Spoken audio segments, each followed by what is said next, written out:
Why we can't say no to sweets. Picture this, a fresh chocolate chip cookie, still warm from the oven, or a sundae dripping with hot fudge and crowned with whipped cream. You're not even hungry, but suddenly you're reaching for it. Why does sugar have this kind of power over us? Why does your brain whisper, "Go on, just one more," even when you know you've had enough? It's not just habit, it's not weakness, it's biology.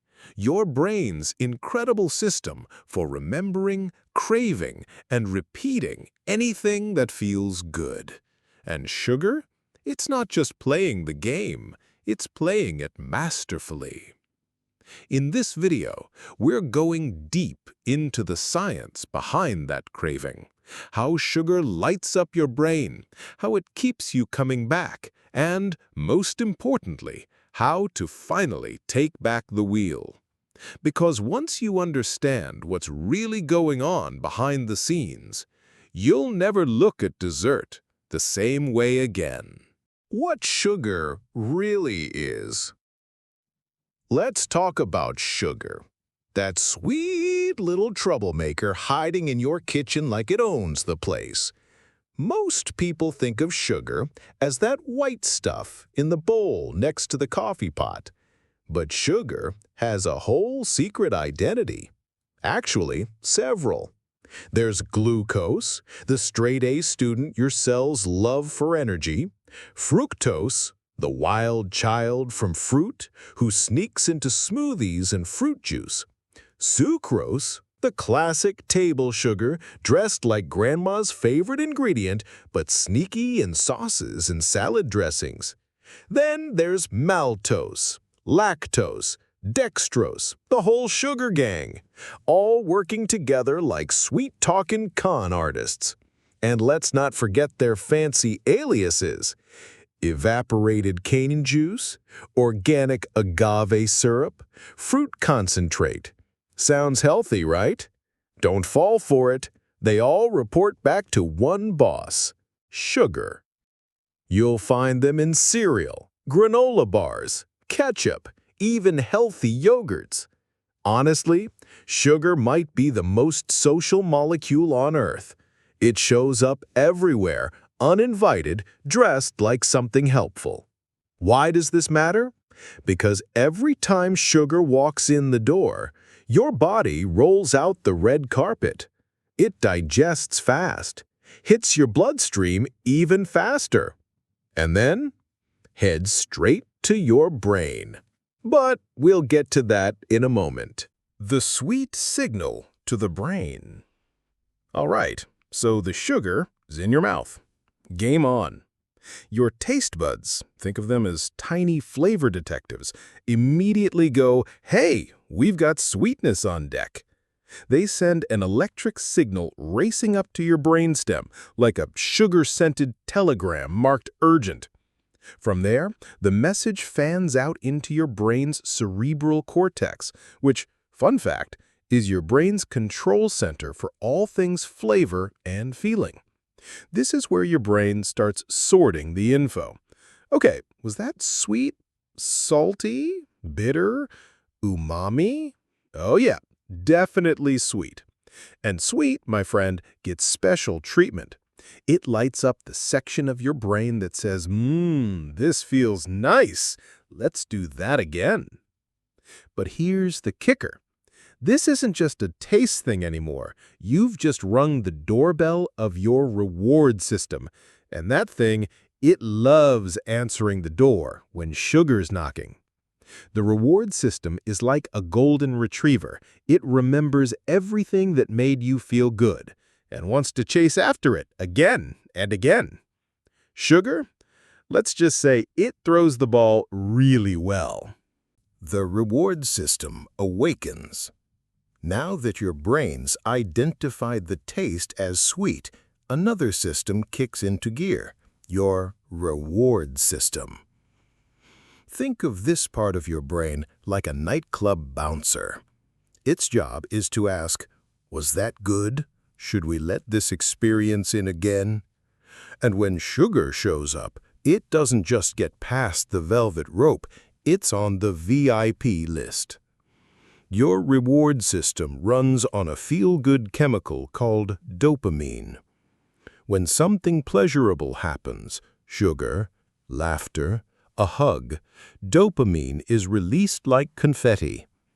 And you feel that warm, fuzzy sensation. Now here's the wild part. The brain doesn't just say, "That was nice." It says, "That was important. Let's remember it. Let's do it again." So every sweet bite gets filed away in your mental favorites folder. Next time you see a brownie, your brain perks up like, "Ooh, that's the thing that made me feel good last time." It's like your brain is your best friend with a sweet tooth, cheering you on while you reach for dessert, only it doesn't always know when to stop. And sugar? It's really good at making sure your brain keeps clapping. When cravings take control. So, your brain's just had a sugar party. Dopamine was flowing, the reward system was dancing, and everything felt right in the world. But here's the problem. Your brain remembers that feeling. And now, it wants an encore, soon. You see, with every sweet bite, your brain rewires itself just a little. It thinks, "That worked. Let's do that again, but maybe bigger." That's where things get tricky. The more often you eat sugar, the less special it feels. Dopamine doesn't throw the same parade it did the first time. So your brain turns up the volume. Hey, maybe we just need more. This is how a little sugar turns into a little more, and then a lot more. And suddenly, you're halfway through a pint of ice cream thinking, "Wait, how did we get here?" It's not weakness, it's not lack of willpower. It's literally your brain adapting, trying to chase that same sweet high. Sound familiar? It's the same brain loop we see with things like caffeine, or nicotine, or that one episode of your favorite show that somehow turned into 5. Sugar doesn't just taste good, it starts to feel necessary. And that is where craving quietly slips in and grabs the wheel. Sugar talks to your gut, too. So far, it seems like your brain is running the sugar show, right? But let's not forget the gut, that long, twisty, silent partner in everything you eat. Turns out your gut has some serious opinions about sugar. And when you eat something sweet, it doesn't just sit there quietly digesting. It talks back. You've got special sugar receptors lining your intestines, not taste buds, but something just as powerful. They don't care about flavor. They care about volume. The moment sugar hits your gut, these receptors send an urgent message to the brain. "Hey, we've got incoming. Get ready." And your brain listens. It might respond by saying, "Okay, release insulin quick," or "Let's slow down. We're full now." Here's the twist.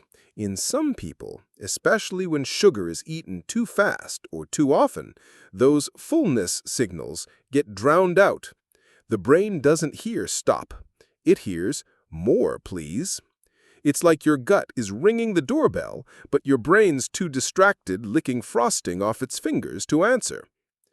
Over time, this disconnect can lead to overeating, insulin resistance, and a whole mess of problems that sneak up quietly.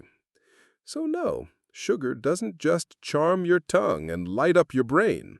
It taps your gut on the shoulder, too, and not always for the better. Why broccoli doesn't hook you. Now let's talk about the unsung hero of your dinner plate, broccoli.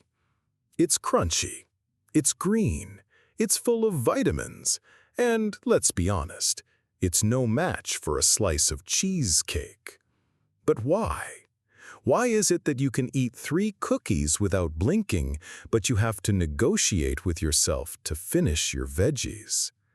The answer isn't just taste, it's dopamine.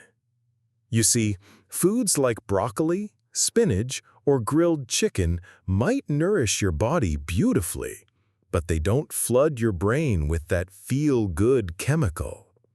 They give you steady, slow-burning energy. No sugar rush, no crash, just boring, dependable support. And your brain? It's kind of like a teenager.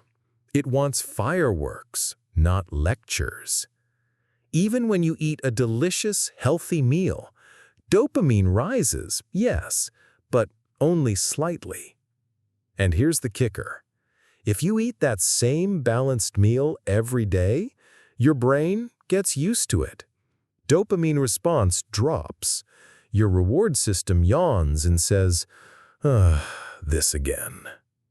This isn't a flaw, it's survival. Your brain evolved to pay extra attention to new flavors. Back in the day, that helped humans try new foods, find more nutrients, and avoid spoiled ones. But in today's world, where sugar is on every shelf, that ancient wiring, it's a bit out of date. So don't blame the broccoli. It's doing its job. Your brain just isn't giving it a standing ovation. The exception called sugar. So, your brain gets bored of healthy food. Broccoli, grilled chicken, brown rice, they might be good for you, but they don't keep your brain throwing dopamine parties forever. Sugar, though, sugar is the exception, the rebel in the food world. It never gets old. You could eat that same donut every morning, and guess what? Your brain still lights up like it's the first time, every single bite. It's like sugar has a backstage pass to your brain's reward system. It doesn't get filtered out. It doesn't get predictable. It's the guest that never wears out its welcome, no matter how many times it crashes the party. That's what makes it so powerful. It keeps triggering dopamine even when your body doesn't need the calories, even when your stomach is full. Even when you promised yourself you'd just have one bite. Other foods come and go. Sugar stays shiny. And the more often you eat it, the more your brain starts to expect that reward and chase it. It's not about willpower anymore. It's about wiring. Your brain didn't evolve for cookies in the cupboard. It evolved for survival. Sugar just happens to press all the right buttons. Sugar or substance? So let's ask the uncomfortable question. If sugar keeps lighting up the brain, keeps releasing dopamine, keeps calling us back again and again, is it a food or is it a substance? Now don't worry, we're not saying sugar is heroin, but the brain? It doesn't always make that distinction. You see, substances like nicotine, alcohol, even cocaine don't just cause pleasure. They create patterns. Crave, reward, crave more. And sugar? It follows the same loop, just in a softer, slower, more socially acceptable way. No one ever pulls you aside at a party and says, "Hey, I'm worried about your cookie habit." But maybe they should. Because while a cigarette leaves a trace, sugar sneaks in quietly, bit by bit, day by day. And the real danger? It's normal. Culturally, socially, emotionally, sugar is part of our celebrations, our comfort, our routines. But when just one bite turns into, "Why am I back in the kitchen again?" It's not about lack of discipline. It's about a neurochemical loop that got really good at staying invisible. Until now. Is all sugar bad? By now, you might be thinking, so wait, should I throw away every cookie in the house? Not so fast. Here's the truth. Sugar isn't evil. It's not out to get you. And a little sweetness in life, that's not just okay. It's human. That slice of pie at your grandson's birthday party, it's not poison, it's a memory. That bite of chocolate after a long day, it's comfort. It's joy. And joy matters too. The problem isn't the cake, it's the creep. The way sugar sneaks into everything. Your salad dressing, your pasta sauce, your healthy snacks. It's not about one indulgence, it's about hundreds of hidden ones that add up. Sugar becomes dangerous when it becomes mindless, when it's no longer a choice, just a reflex. So don't beat yourself up. Don't go cold turkey unless you need to, and don't treat food like the enemy. Instead, treat it like a friend you're finally getting to know better, one you trust, one you listen to. Because when you understand how sugar works, you gain back something even sweeter than dessert. Control. The choice is yours. If there's one thing I hope you take away from this, it's that your brain isn't broken. You're not weak, you're human. Your brain was built for survival, wired to chase pleasure, store reward, and nudge you toward what feels good. Sugar? It just happens to push all the right buttons. But once you understand what's happening, you gain something powerful. Choice. You don't have to cut out every sweet treat. You don't have to be perfect. You just have to be present. To pause for 1 second and ask, is this really what I want right now? Because in that pause, you take back the wheel. And if this resonated with you, if something clicked, even a little, I want to invite you to stick around. This channel was built for people like you, curious, smart, and ready to take charge of their health. So go ahead, tap that subscribe button. Leave a comment and let me know. What surprised you the most today? What's your relationship with sugar really like? We're not here to judge. We're here to learn. Together. Because the truth is, healing doesn't always begin in a clinic. Sometimes it starts with a conversation. And I hope this video was the beginning of yours.